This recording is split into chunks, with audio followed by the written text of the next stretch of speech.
Coucou, voilà, les lotos ça là quelques exercices pour nous payer sa forme na nzoto, ndenge ni okoko garder taille, ndenge ni okoko garder santé na yo en forme. OK? À tout à l'heure. Voilà, il faut faire les exercices comme ça. Chaque jour, tu disposes au moins de 10-15 minutes, voire 30 minutes aux temps. Le soir, au cours de 30 minutes, le matin, 10 minutes, et permettre au dégraisser ventre. OK? Et puis, il faut à la collant et à la bouille. Donc, même si tu transpires nyonso et quota, la carte à collant. Donc, ils ont collant tout voilà, ta photo qui est tambouré. Non, on remet ça pour le sport. En tout cas, on se sentir à l'aise dans la carte na ça te sert pas, ça te colle pas à la peau, hein? Ils ont permettre vraiment aux à l'aise. Bon? Ils ont permettre aux à l'aise. Non, faut adapter vraiment Alors, ce qu'on bande exercice, non, faut bandana on a échauffement. Ozo s'échauffer petit à petit, bandaka malembe. Kukende mbalamo na makasite question ozwa rythme. Yanga bomoni ape nazo chauffer nzoto. Donc chauffer calmement nzoto na yo pour ozwa rythme.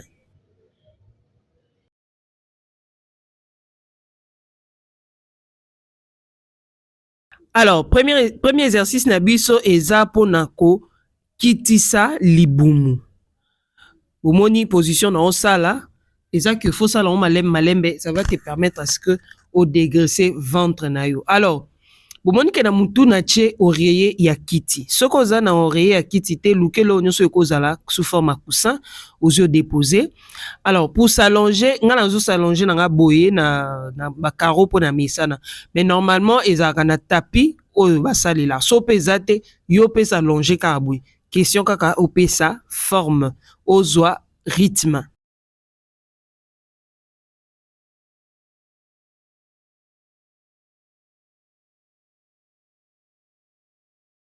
Alors, au même moment, toi, on a besoin de liboumé kita. Au même moment, ma boko, on a biso pe, toi, on a besoin de dégraisser. Alors, faut l'anda cadence, l'anda rythme normalement. Ma boko, liboumou, on a besoin de dégraisser. Alors, il faut au sala. Malembe.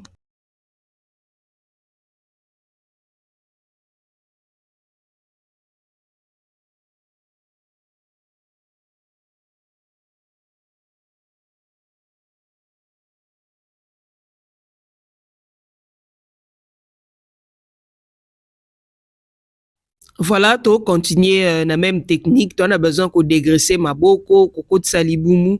Alors, awa, au moni instrument oyo. En tout cas, ça n'a pas cher to coco sali. Là, ça te permet ya kozala en mouvement. Au moni ma boko. Na boko awa na ngumbi ba genou. Au moni na sali moi ba technique ebele, au moni ba exercice ebele, ça dépend na ndenge yo o kozala na capacité ya kosali là. Mais déjà, erozo tokana ba mouvement oyo sala. En tout cas, c'est pas facile. Faut y bango que ce n'est pas facile. Voilà, deuxième exercice, on a besoin ya kovimbisa sima. Alors, faut pesa sima na yo forme. Yango bomoni to bandi malembe na système oyo. Yo omona ngoneti eza facile mais il faut essayer.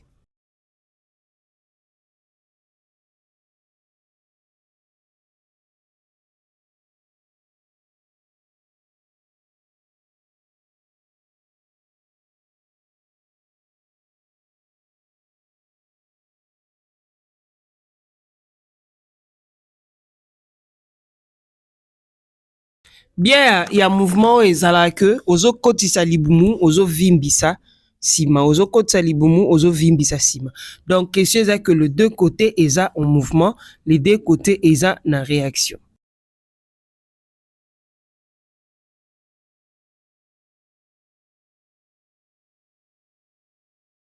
Alors, vous êtes obligé à osala nyonso te yo moko okopona exercice nini omoni que c'est facile pour na yo o adaptango na morphologie na ou bien na taille na yo ou bien na nzoto na yo eko dépendre na yo.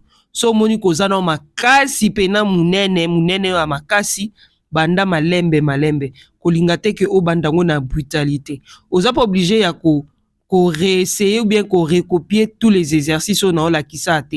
Toi, prends seulement l'essentiel, au comment que est bénéfique pour naïo. Prends l'essentiel, choisis ce que tu veux. On appelle ça différentes techniques, mais c'est à toi de voir lesquelles, laquelle qui est mieux pour toi. OK?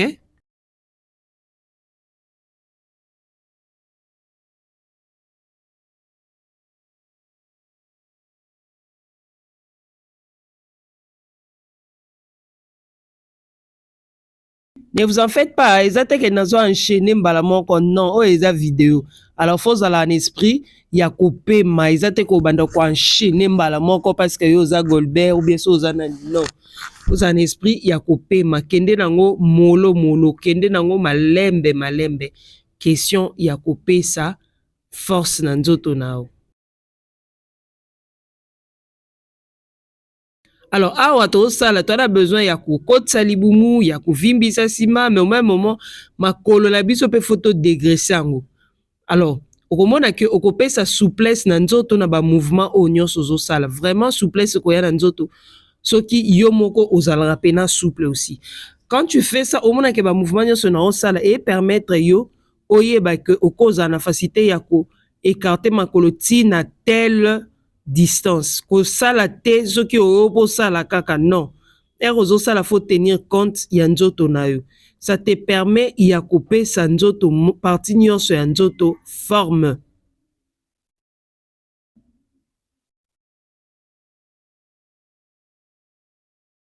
Et puis, si on est aux débutante ou débutant, banda nango malembe, koke nango na rapidité te. Kende nango malembe. Et puis, quand on a l'habitude de mela ba mai te, mela ba mai, on a pema. Ça là, c'est compliqué. So, kotisika esprit, les débuts, c'est toujours difficile, mais so kotisi esprit, en tout cas, yebara ke urubanda, ko salango sans problème. Obando salon signifie kaka ozala na disponibilité. Oko ozala na ndaku, oko ozala na salon, na véranda, libanda, oui. Au bureau, si c'était possible, tu allais les faire, mais comme au rotoka, en tout cas, c'est inutile de faire ça au bureau. Prends juste 10 minutes, 20 minutes, 30 minutes quand tu rentres à la maison chaque soir, avant d'aller dormir, tu fais ces exercices-là et aider. Ceux qui posent na baume des nerfs, ozana Vicks, ozana pommade, camfrin, ba pomade na koki ko appliquer après juste ko sala ba mouvement au pona bato bazaka o articulation passe au koki ko salila. Mais ba sport o makamnos ba technique on a sona la kisa ezalaka facile soki ozo tenir compte ya alimentation na yo. Bato baliaka pipi pilipili oyeba ko réduire pilipili po esili saka bato pema.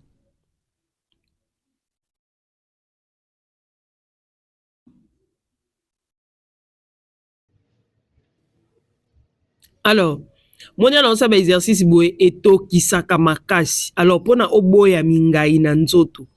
Pona oboya vraiment mingai na nzoto, aussi ces exercices na yo kendo sokola mai ya moto. Et kofongolo mikuwa. Yo moko ko sentir vraiment que pona o isa pepele kofongolo mikuwa okozala à l'aise. Et puis zoatan un repos. Ce qui ont ça la pebo, il faut qu'on évite à comer la maï, ya malili, c'est très dangereux. C'est très dangereux. Mieux vaut omer la maï na ya bongo kolo bapete ko au froid d'eau, tiède d'eau, non. Mais la maï normal, au température nango eza normal. Au meli bongo wana c'est mieux. Kokendolo bate omer la maï ya malili po, ah ouais ba que ozo bouger nzoto. Alors ce que omer la maï ya malili, c'est très dangereux.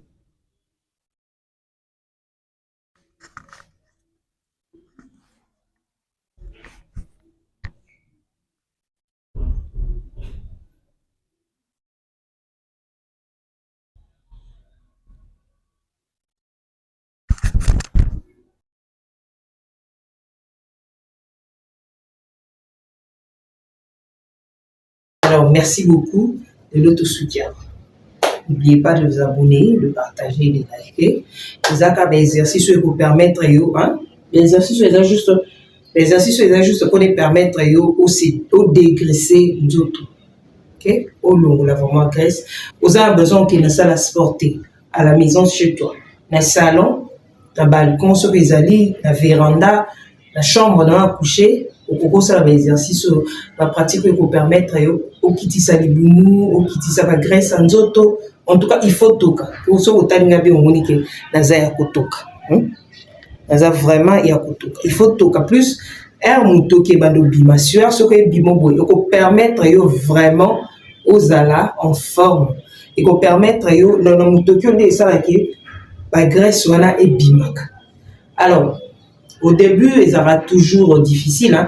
Il faut juste la volonté. Il faut vraiment la volonté au monde qui doit avancer. Oui, au yo quand tu passes si premier jour, c'est pas facile. En tout cas, le premier jour, c'est pas facile. Ce n'est pas facile. Ce n'est pas du tout facile. Au yo ka vraiment mingai dans tout. Alors, il faut la volonté. On continue pour ça là-haut pour permettre souplesse et côte. Vous ressentez petit à petit, ça une semaine, 2 semaines, 3 semaines, sans intervalle. Hein. Pour ce que ça n'a pas d'intervalle, ils allaient tout ça le lot. On dirait ça dans le cas d'un balabité. Ok? Alors sans intervalle, vous ça là chaque jour. Dans le début, pendant non malembe 10 minutes, 20 minutes, soit qu'à techniquement pas aux yeux au bandit que ça le ressentir le monde au bandit dégraissé. Alors ce qu'on dit que plus on dit qu'on avance, ne bando ça que au bakisa ba technique et bien sûr dans la question.